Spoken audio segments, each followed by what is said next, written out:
Қытымыр қайната мезетті, тараздық жас келін отбасылық өмірден шаршағанын айтты. Сәлем достар, сіздермен бірге өмір айнасы. Каналыма тіркеліп қоңырау белгісін басып, комментария қалдыруды ұмытпаңыздар. Қызымды туған немересін ұрады. Баяғыда әпкелерім енем жаман, отырсам опақ, тұрсам сопақ қылады деп айтқан сайын енем болмаса екен деп тілейтінмін. Өйткені бір әпкемді енесі ұрып, әке шешем разборкаға барып, әпкемді үйге әкеп қойып еді. Білмеймін, енеге деген фобия сол кезден қалыптасып қалған ау. Өсе келе әлгі тілегім күшейе түсті. Мен танысқан жігіттер болашақта папа-мамамен бірге тұрам деп айтса, іргемді аулақ салушы едім дейді Айсәуле дейтін келіншек. Ол тілекті де дұрыстап тілеу керек екен деп өкінетінін айтты.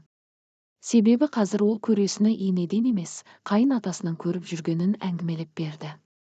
Мамам қайтыс болып кеткен деген алғашқы жігітке кенеше жабысып қалғанымды жасырмаймын.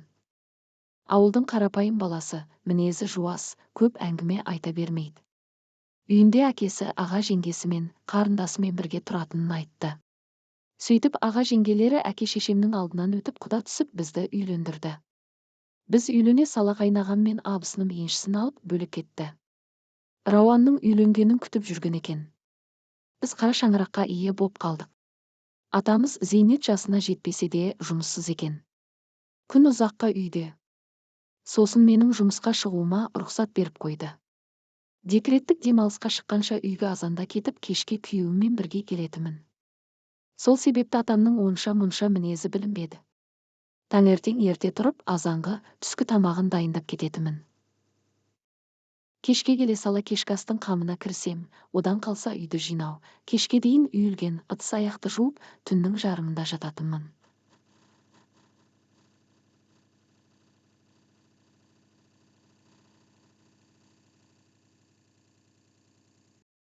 Енесі жоқ үйге келін боп түскеніме бастапқыда өзімде қуандым.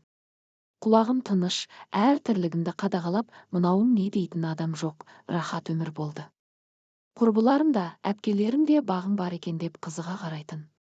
Бірақ кейін декреттік демалысқа шыққанда қызықтың көкесі басталды. Менің жүктілік кезеңім қызық болды. Басқа жүкті әйелдер сияқты токсикоз, жеріктік деген жоқ. Тек отырған жерімде қалғып мүлгіп ұйықтай беремін. Ұйқыға тоймайтын әдет пайда болды. Осыдан декретке шықсам ұйқымды қандырмасам ба деп армандап, әрең сол күнге жеттім. Алғашқы бір аптада атам үндемеді.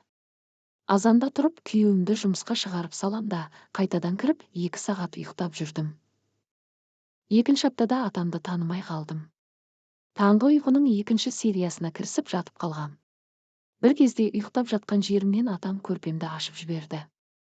Абырой болғанда киіммен жатқам, шошып ояндым. Ата, тыныштық па деппін сасқанымнан.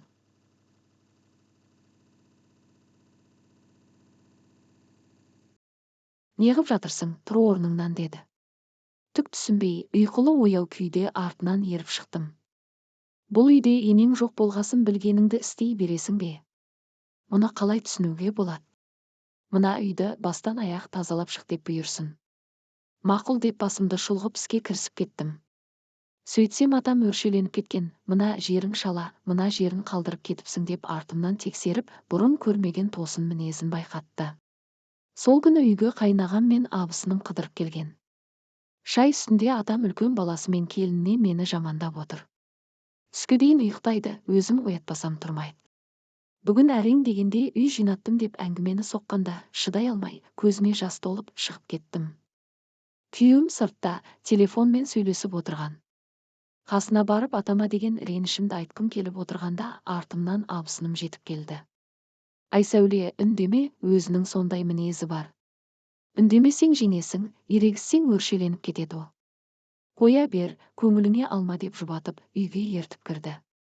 Енең жамандаса мейлі, әйел болғасын қандай сөз болса да, ұрыс болса да, әйел заты үшін қалыпты ғой.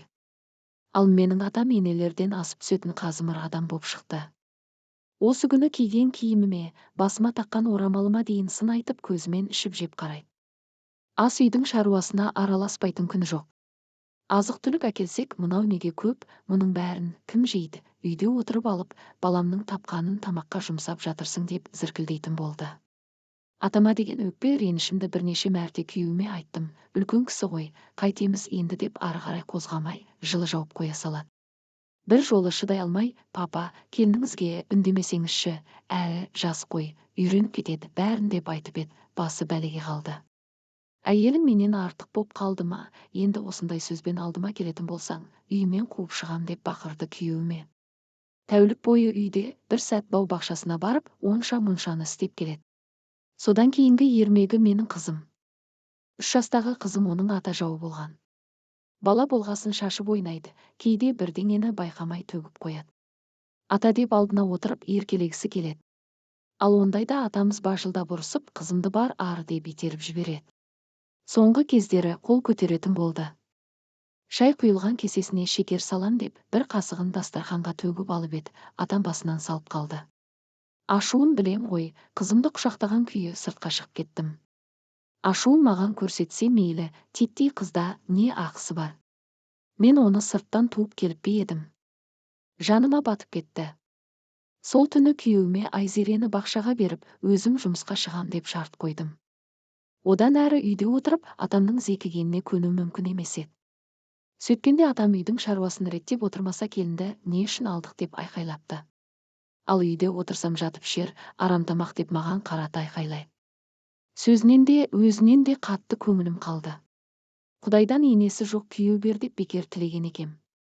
Ақылды, парасатты, мейірімді ене бер деуім керек еді. Шаршап кеттім әбден. Бөлек кетейік десек, қолда тұратын басқа келін жоқ. Абысынымда атамның осындай мінезінен құтылғанына қуанып бөлек кеткен екен. Қытымыр қайнатаның маған деген көзқарасын, мінезін қалай өзгертуге болады?